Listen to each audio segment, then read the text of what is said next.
Genèse chapitre 32. Genèse chapitre 32, le verset 10 jusqu'à 15. Nous lisons au nom de Jésus. Je disais, nous lisons au nom de Jésus.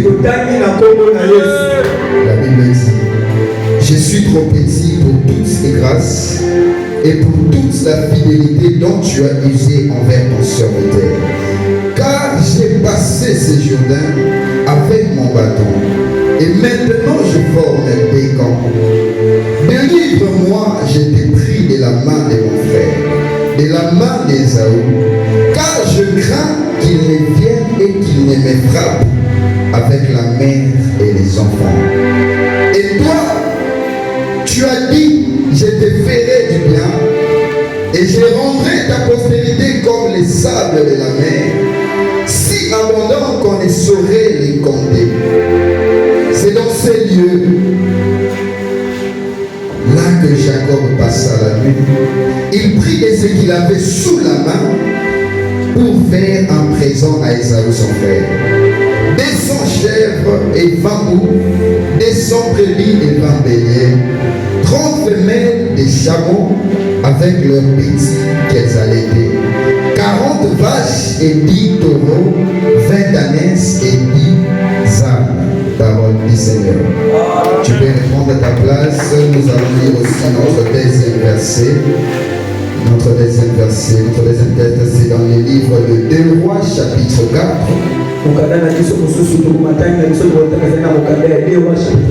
Le verset 1er jusqu'à 7. 2 Rois, chapitre 4, verset 1 à 7. Nous lisons au nom de Jésus encore. Une femme d'entre le pas des fils des prophètes cria à Élisée en disant: ton serviteur, mon mari, est mort, et tu sais que ton serviteur craignait l'Éternel. Or, le créancier est venu pour prendre mes deux fils, afin de faire ses esclaves. Élisée lui dit: que puis-je faire pour toi? Dis-moi, qu'as-tu à la maison? La femme répondit: ta servante n'a rien du tout. Elle a seulement un vase d'huile. Et Élisée dit: va demander au dehors des vases chez tous tes voisins, des vases vides, et n'en demande pas un petit nombre. Quand tu seras rentré, tu fermeras la porte sur toi et sur tes enfants. Tu verseras dans tous ces vases et tu mettras de côté ceux qui seront pleins. Alors elle les quitta. Elle ferma la porte sur elle et sur ses enfants. Et ils lui présentèrent des vases. Et elle versait. Lorsque les vases firent plein, elle dit à son fils: présente-moi encore un vase. Mais le fils lui répondit: il n'y a plus de vase. Et l'huile s'arrêta. Elle alla les rapporter à l'homme de Dieu. Et elle dit, et l'homme de Dieu lui dit: va vendre l'huile et paye ta dette, et tu vivras toi et tes fils de ce que tu resteras avec. Parole du Seigneur. Est-ce qu'on peut acclamer la parole?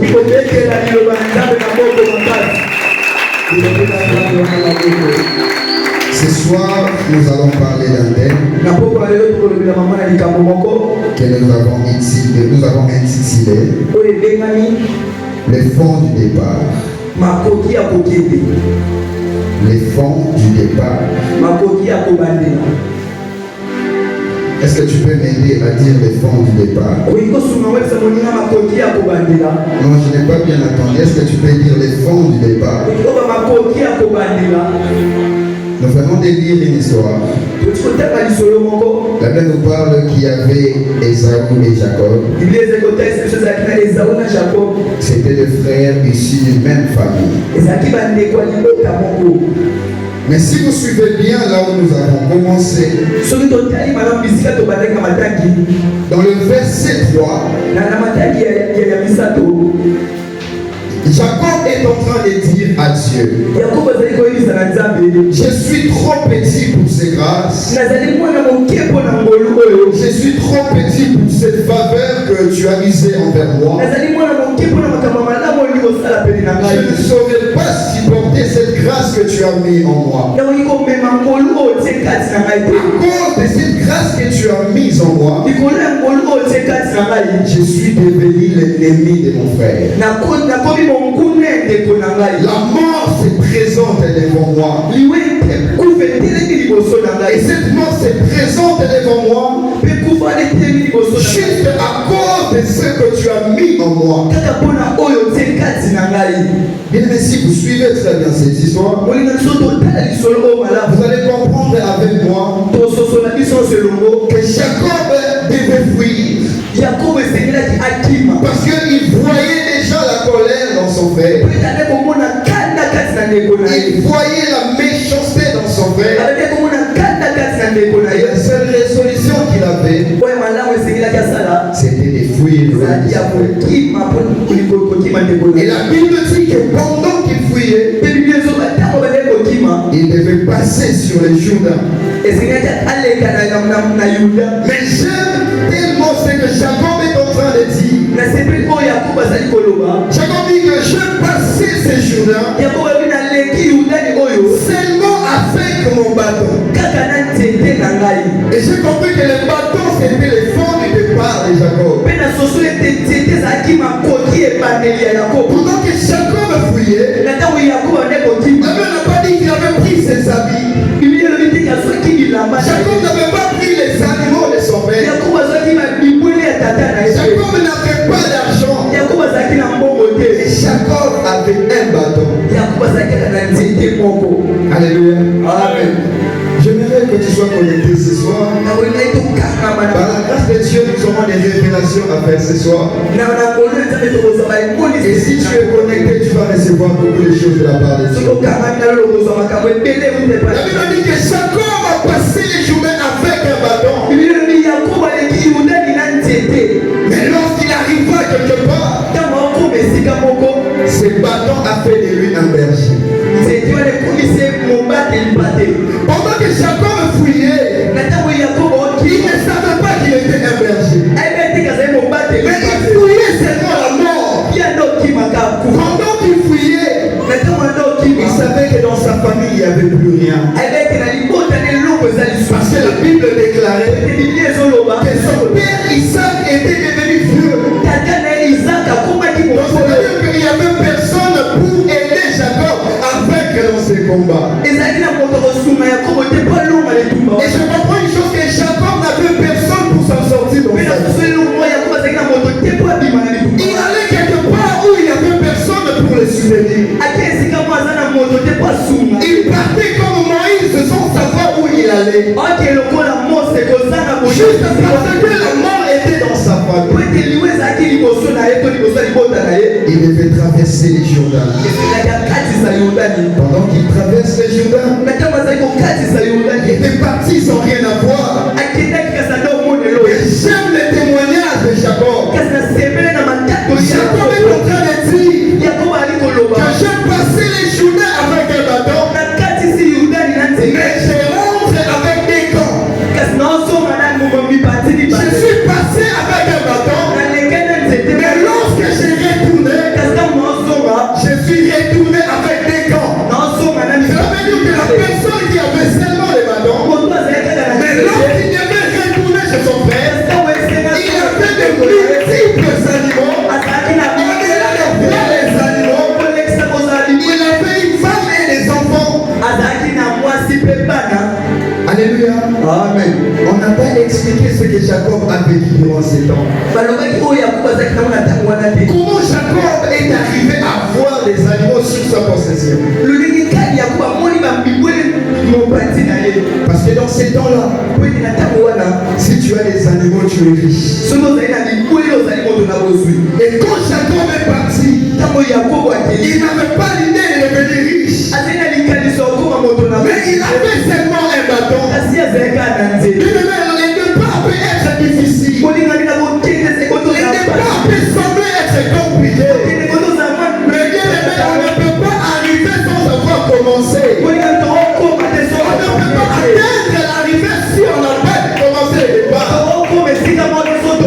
n'y a pas d'arrivée sans départ. Pour qu'on puisse parler d'arrivée, on doit voir un départ. Et chacun devrait avoir aussi un départ. Dans le monde, nous tous, nous avons un départ. Il y a d'autres personnes qui sont nées tout en étant les enfants du président.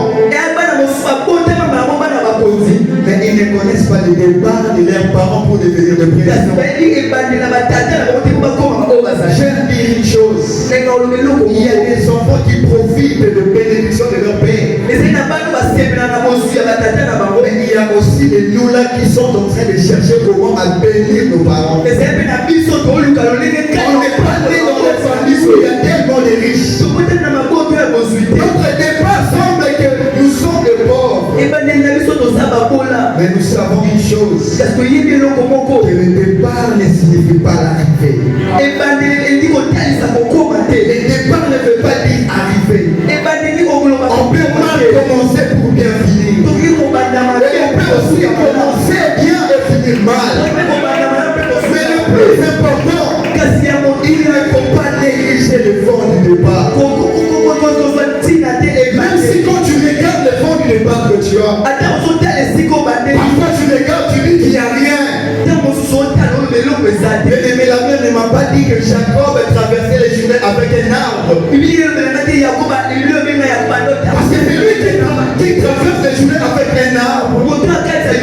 Il a l'idée qu'il aura peut-être les fruits après. Mais la Bible dit qu'il traversait avec un bâton. Et un bâton, c'est quoi? C'est une partie de l'arbre qu'on a retranché, qui n'a pas de feuilles, mais qui est séché. Alléluia. Amen. Quelque chose qui est séché. Est-ce que ça peut donner la vie? Quelque chose qui n'a même pas de feuillage. Est-ce que ça peut donner la vie? Mais bien aimé, j'aimerais te dire une chose. Chaque personne sur la terre a un vent de départ que Dieu a posé sur lui. Chacun de nous a matière que Dieu a posé sur lui. Mais la question que je voudrais te poser ce soir, quel est le vent du départ? Il y a des personnes qui ont déjà négligé leur vent du départ. Est-ce que ça ne donnait pas? Au début, tu vendais les cacahuètes. C'était ton vent de départ. Et tu voyais que ça ne marchait pas. Est-ce que tu as abandonné ou tu continues? Parce que c'est dans la persévérance qu'on arrive à gagner. Si tu ne persévères pas, tu ne peux pas gagner. La personne qu'on proclame victorieuse, c'est la personne qui tient après longtemps dans les combats. C'est la personne qui reste debout malgré les coups qu'il a reçus. Un victorieux, ce n'est pas la personne qui n'a pas reçu les coups. Mais c'est celui qui a encaissé les coups et qui s'est permis d'être encore debout. Quel est ton fond du départ? Le fond du départ de Jacob, c'était des bâtons. Et je me dis, pendant qu'il traversait, est-ce qu'il pensait qu'il va devenir quelqu'un demain? Lorsqu'il regardait ses bâtons, qu'est-ce qui lui rassurait que ses bâtons vont apporter quelque chose? Et ne néglige pas ce que Dieu a mis dans tes mains. Même si ce peu de néglige pas cela. Parce que c'est souvent les petites choses qui font appel à des grandes choses. Accepte les petites choses pour avoir des grandes choses. La Bible dit que si tu es fidèle dans les petites choses, tu peux confier des grandes choses. Il n'a pas dit que si tu as des grandes choses, tu peux confier des petites choses. Accepte d'avoir les petites choses pour posséder les grandes choses. Alléluia. Amen. Ne néglige pas les fonds du départ que tu as. Aujourd'hui, je voudrais que tu rentres en toi-même. Qu'est-ce que Dieu a mis dans tes mains? Tu es sûr que Dieu n'a rien mis dans tes mains? À travers de sa grâce qui est sur toi, ce n'est rien.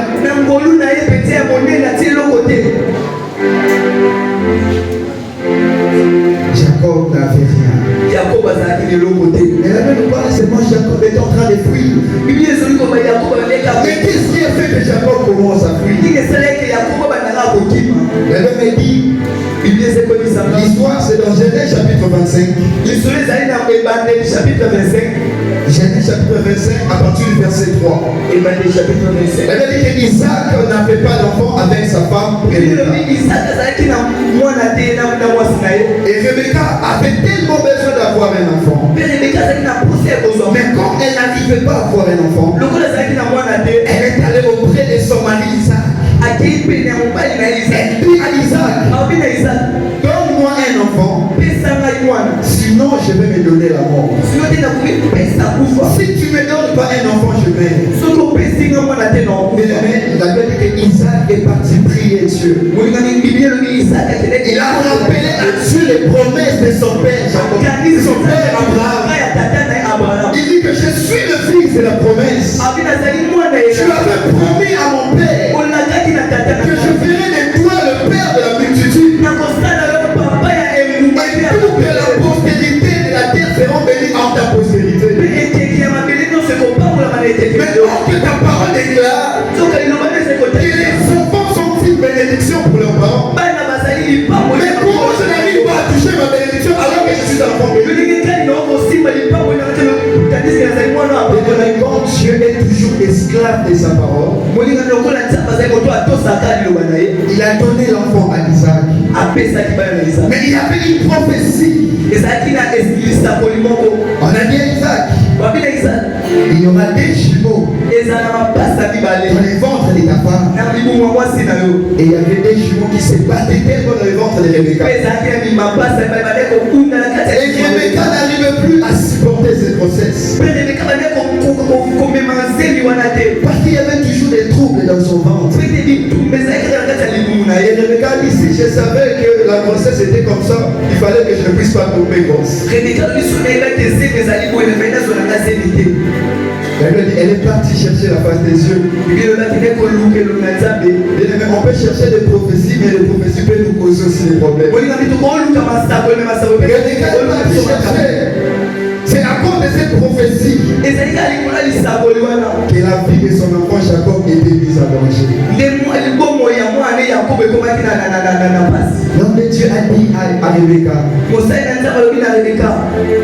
dans ton ventre il y a des nations. Il y a deux personnes qui sont en train de se battre. Mais dans ces deux-là, le plus jeune va dominer sur le plus grand. Le plus grand sera assujetti par le plus jeune. Arrivé au moment de l'accouchement, elle dit que pendant que Saoul devait sortir, et le médecin savent que lorsqu'on veut mettre au monde, c'est parfois la tête de l'enfant qui sort. Ces jours-là, lorsque Esaü est sorti, on a regardé, il y avait la main qui tenait les talons d'Esaü. Jacob n'a pas fait sortir la tête, mais Jacob a fait sortir la main. Et c'était un signe de la victoire. Même si la tête n'était pas là, mais il savait qu'il y avait une promesse déjà dans le ventre. Même si tu sors le premier, mais moi je vais montrer un signe de la victoire. Je ne vois pas, mais je sais que je vais déjà dominer. Je sais déjà que la victoire m'appartient. Quand il y a Dieu le plus grand, mais moi ma main signifie que je serai victorieux. Alléluia. Ces jours-là, les deux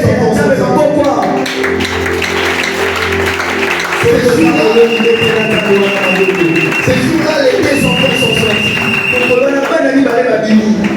Vivaient paisiblement. Il n'y avait pas de problème.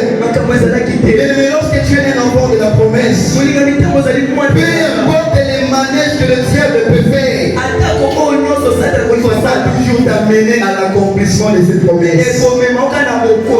Parce que la promesse, on ne les demande pas à Dieu, mais c'est Dieu qui nous le fait. Jacob n'avait pas demandé à Dieu cette promesse. Dieu lui a donné la promesse que tu vas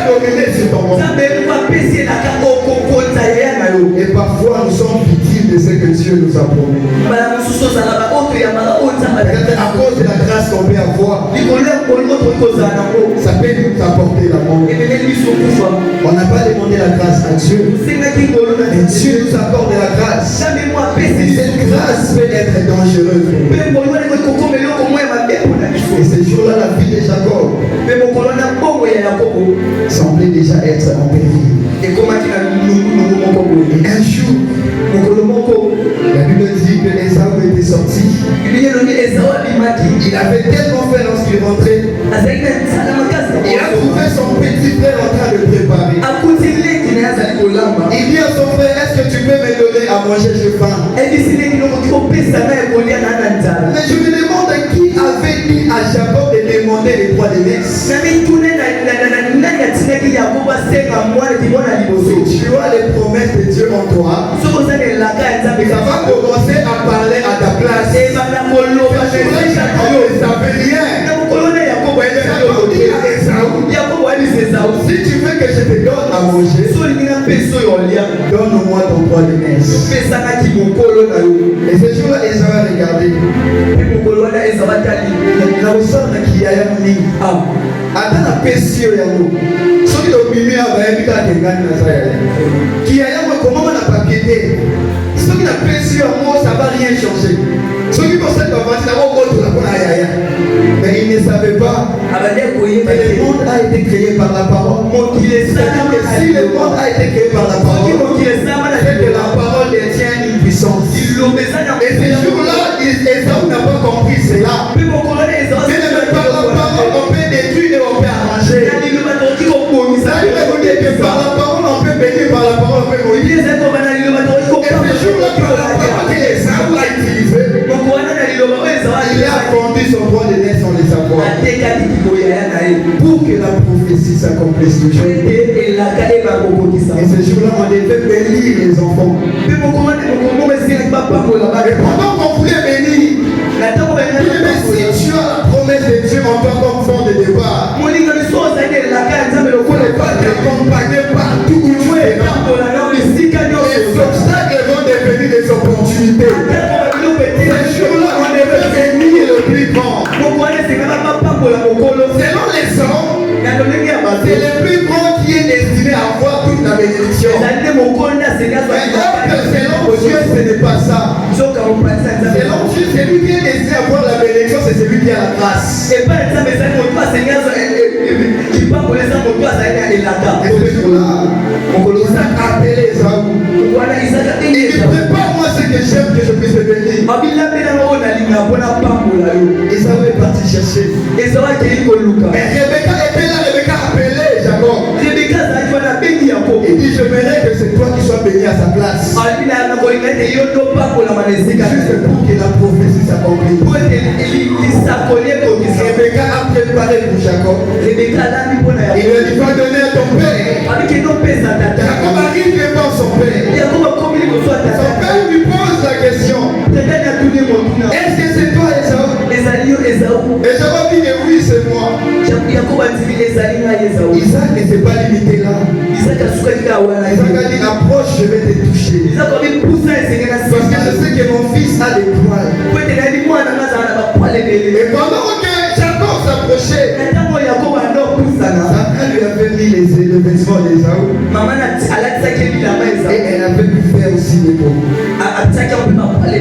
Et quand Jacob approcha devant Isaac, ça veut dire que Isaac a touché Jacob. Mais Isaac a dit une chose. La foi semble être pour Jacob. Mais quand j'ai touché, je sens que c'est le corps d'Esaü. Mais je me dis comment Isaac n'a pas pu comprendre par la foi seulement. Il devait encore toucher. Juste pour que la promesse s'accomplisse. Et je me demande qu'est-ce qui a fait que Isaac ne puisse plus voir. Juste la promesse qui était en Jacob. Et le fond du départ que Dieu met en toi. Si tu marches avec ça, cela va aussi t'accompagner partout où tu es. Cela va être aussi de la bénédiction de ta vie. Et ce jour-là, il faut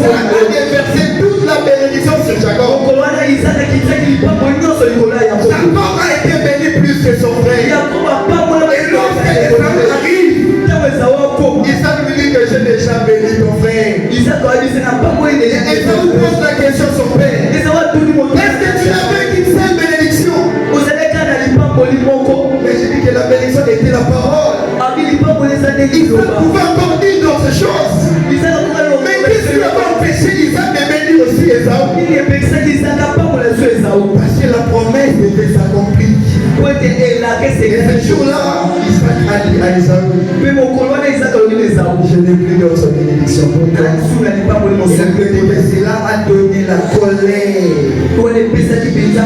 Esaü a dit que je dois tuer mon frère. Et quand Rebecca a appris cela, Rebecca a dit à Jacob, tu dois fuir. Va chez ton oncle. Vas-y. Parce que ton frère va te tuer. Et c'est par là que vous voyez Jacob en train de fuir pour arriver à traverser le Jourdain. Mais pendant qu'il fouillait, je pense qu'il avait tout oublié. Mais il a regardé un bâton qui était par terre. Et il a ramassé ce bâton. Et il est parti avec ce bâton. Et c'était le fond du départ. Il n'avait rien. Mais lorsqu'il a traversé avec ce bâton, il arrive chez son beau-père. On l'a vu avec un bâton. Non, je cherchais aussi un berger. Quand on reconnaît le berger par son instrument, quand toi tu as l'instrument, cela veut dire que tu es berger. Viens, tu vas commencer à diriger mes brebis. Viens, tu vas commencer à perdre mes brebis. Et Jacob n'a pas dit que je ne suis pas berger. Et il a cru à son fond du départ. Ce n'est pas grâce à moi qu'on va donner cette charge. Mais c'est quoi ce que j'avais dans la main. Tout ce que tu auras besoin que Dieu fasse dans ta vie, il va le faire à travers ce que tu as dans ta main. Avant que Dieu fasse quelque chose dans ta vie, il ne verra rien que tu n'as rien dans ta main. Que Dieu était devant Moïse. Moïse devait libérer les enfants d'Israël. Lorsque Moïse arriva devant Dieu, Dieu lui dit que va libérer mon peuple. Moïse a dit qu'ils ne vont pas croire. Il faut que je puisse avoir un signe qui démontre que tu m'as envoyé. Mais j'ai aimé la question de Dieu. Dans Exode chapitre 4, le verset 2, Dieu pose la question à Moïse. Qu'est-ce que tu as dans ta main? Tu as besoin d'un miracle de Dieu. Dieu te pose la question ce soir. Qu'est-ce que tu as dans ta main? Alléluia. Amen. Regarde bien dans ta vie. Qu'est-ce que tu as dans ta main? Moïse a dit à Dieu, j'ai aussi un bâton. Vous voyez que dans la Bible, le fond du départ de ces grands hommes, ce n'est pas ce que les hommes considéraient beaucoup plus. Mais c'est ce que les hommes ne considéraient pas. Et ce que les hommes ne considéraient pas, c'était ce que Dieu utilisait pour bénir. Mais ce que tu as dans ta main, ce que tu ne considères pas, c'est ça la source de ta bénédiction. Ce que tu vois que ça ne représente rien, c'est ce qui va représenter quelque chose demain.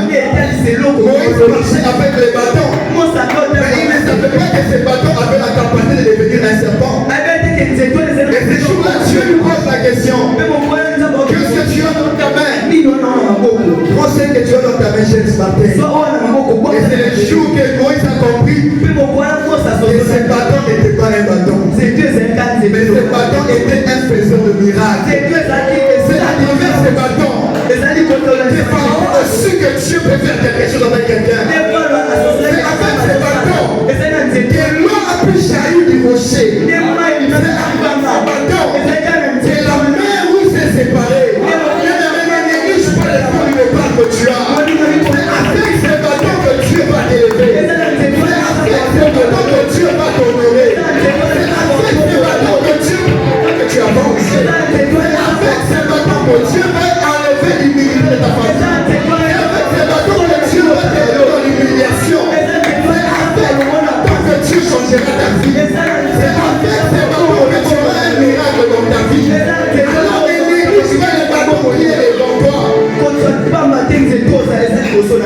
Alléluia. Amen. Ce bâton qui est dans ta main, c'est tout ce que Dieu va utiliser pour t'aider. C'est quoi ces bâtons? C'est ça. Et aujourd'hui, j'aimerais seulement que tu puisses faire un examen de conscience. Regarde bien, c'est quoi ton bâton ce soir? C'est ton départ. Là où tout le monde sont en train de t'humilier. C'est là où on ne reconnaît rien de toi. C'est là qu'on dit que tu n'as pas fait des études. C'est là qu'on dit que tu ne mérites pas cela. Tu n'as pas mérité, c'est ça ton bâton.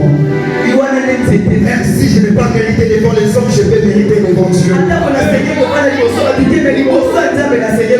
Il suffit d'avoir la foi. Et moi, pour moi, mon bâton, c'est la foi que j'ai en Dieu. Devant le problème, j'utilise ce bâton. Parce que je sais qu'avec ce bâton, je peux avoir un chemin là où il y avait la mer. Je peux frayer le chemin là où il n'y avait pas. Ton bâton ce soir. Ne le néglige pas. Garde ce bâton en toi. Demeure avec le bâton. Garde ton élévation. Elle a même parlé de l'histoire de cette veuve. Cette veuve avait perdu son mari. Elle n'avait rien dans sa maison. Il y a une révélation ce soir. La Bible dit que le mari de cette veuve était mort. Et les créanciers étaient venus. Le créancier, il dit tu vas payer. Si tu ne payes pas ce que ton mari a emprunté, je vais prendre tes enfants et faire d'eux des esclaves. Et cette femme, personne. Il y avait un fond de départ sans les savoir. C'était un vase d'huile. Ces vases d'huile étaient son fond de départ. Mais si vous suivez très bien, lorsque Élisée a posé la question à cette femme, que tu as dans ta maison, cette femme a dit que je n'ai rien. Elle avait négligé ses vases d'huile. Mais elle ne savait pas que ce qu'elle négligeait, c'est ce qui devait engendrer la bénédiction dans sa vie.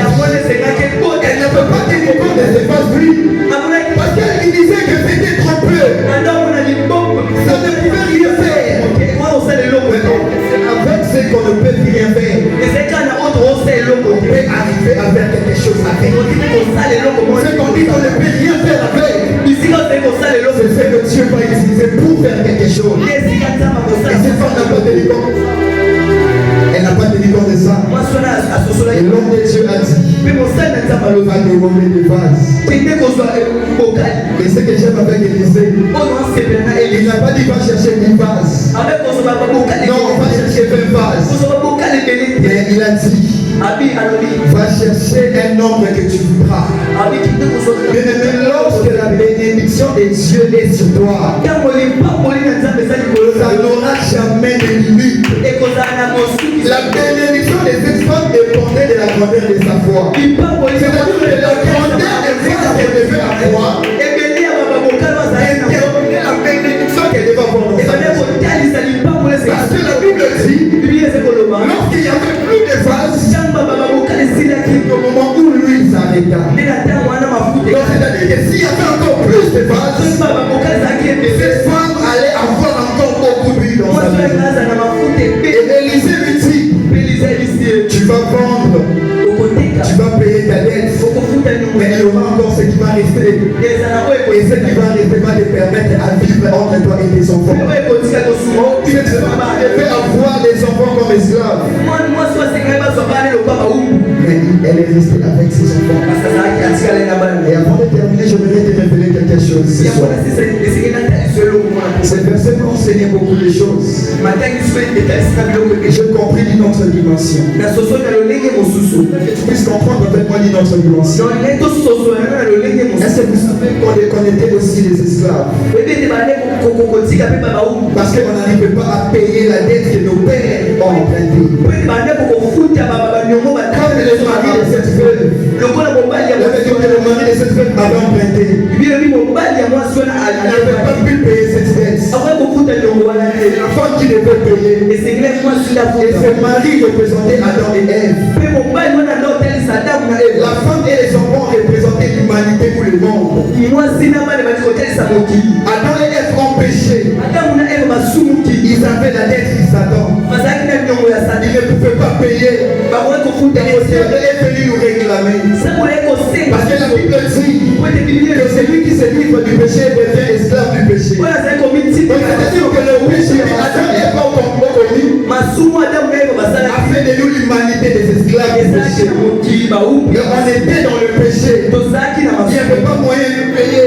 Et Élisée qui était l'image de Dieu, il était venu pour nous envoyer un Jésus qui était ses vases d'huile. Ces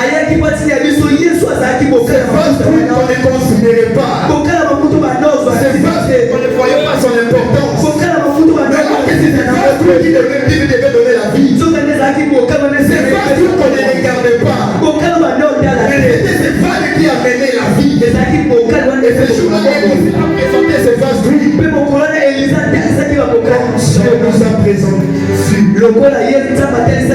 Jésus qu'on a tué. C'est Jésus qu'on a rejeté. C'est Jésus qu'on a craché de sang. C'est Jésus qu'on a boycotté. C'est Jésus qui a porté la vie.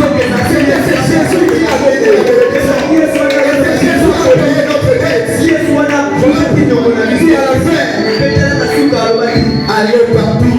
Et faites de toutes les nations des disciples. Sans compter le nombre de personnes qui doivent venir à Christ. Peu importe les gens qui veulent venir à Christ. Tu es la bienvenue auprès de Dieu. Peu importe le péché que tu as commis, tu peux aussi venir à lui. Le nombre n'est pas limité. Mais tout dépend pour ce soir. Départ ce soir. Quel est ton fond du départ ce soir? Qu'est-ce que tu as dans ta main ce soir? Retiens une chose avant de terminer. Le fond du départ que Dieu a mis en toi, c'est le souffle de vie qui te donne. Le souffle de vie, c'est le point du départ de tout le monde. Le souffle de vie, c'est le point du départ de tout le monde. Il y avait des gens qui étaient pauvres demain, mais avec le souffle de vie qu'on fond du départ, ils sont devenus des riches aujourd'hui. Alors ne néglige pas ce que Dieu met en toi. Si tu faisais e-commerce qui ne marchait pas, continue avec ça. C'est le fond du départ que tu as.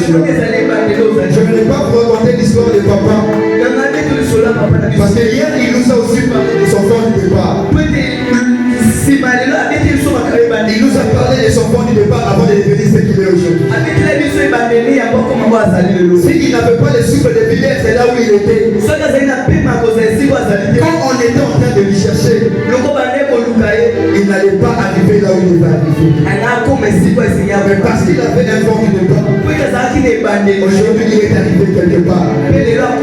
Retiens ce que j'avais dit. Il n'y a pas d'arrivée sans départ. Avant d'arriver, on doit commencer quelque part. Peu importe là où tu commences, Dieu ne regarde pas ce que tu commences avec, mais il regarde ce qui va te donner pour finir avec. Joseph a quitté la maison de son père avec les songes. Joseph a quitté la maison de son père avec les songes. Mais c'est avec ces songes qui est devenu prédominant. Ne néglige pas le fond du départ que tu as ce soir. Car Dieu va te bénir avec ça. Laisse que Dieu te bénisse.